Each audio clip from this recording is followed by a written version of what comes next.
Barrister Asaduddin ওয়াইসি সাহেব ঈদের পরে আসার যখন আলোচনা আমরা করছি, মানুষের কাছে যখন আমরা মেসেজ পৌঁছাচ্ছি, এই প্রশাসন আমার উপরে এফআইআর করেছে। রাত 12টার সময় আমার ঘরে যাচ্ছে, চমকাচ্ছে কেন তৃণমূল জয়েন করে। একে জানাতে চাই, আপনারা যত খুশি কেস দেন, মিমকে বাংলায় খাস করে মুর্শিদাবাদে আটকাতে পারবেন না। কেস মুর্শিদাবাদ ডিস্ট্রিক্টের প্রশাসন এবং সেখানকার এসপি সাহেব মিমকে তারা আটকানোর পুরো চেষ্টা করছে।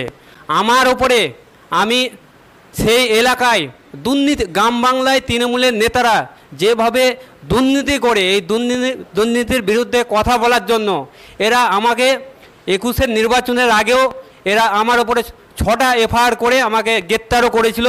কিছুদিন আমি জেলেও ছিলাম। আবার ব্যারিস্টার আসাদউদ্দিন ওয়াইসি সাহেব ঈদের পরে আসার যখন আলোচনা আমরা করছি, মানুষের কাছে যখন আমরা মেসেজ পৌঁছাচ্ছি, এই প্রশাসন আমার উপরে এফআইআর করেছে।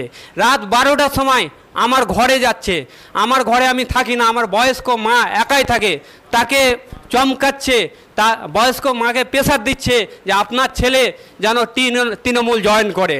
এবং আমি মিডিয়ার মাধ্যমেই আমি রাজ্য প্রশাসন এবং রাজ্য সরকারকে জানাতে চাই, আপনারা যত খুশি কেস দেন, মিমকে বাংলায় খাস করে মুর্শিদাবাদে আটকাতে পারবেন না। কেস দিচ্ছেন ঠিক আছে, আমার আইনজীবীরা সেটা কোর্টের মাধ্যমে দেখে নেবে, কিন্তু আপনারা একজনকে তুলবেন, হাজার মিমের কর্মী রাস্তা জাম করবে আগামী দিনে, এটা আপনি মনে রাখবেন।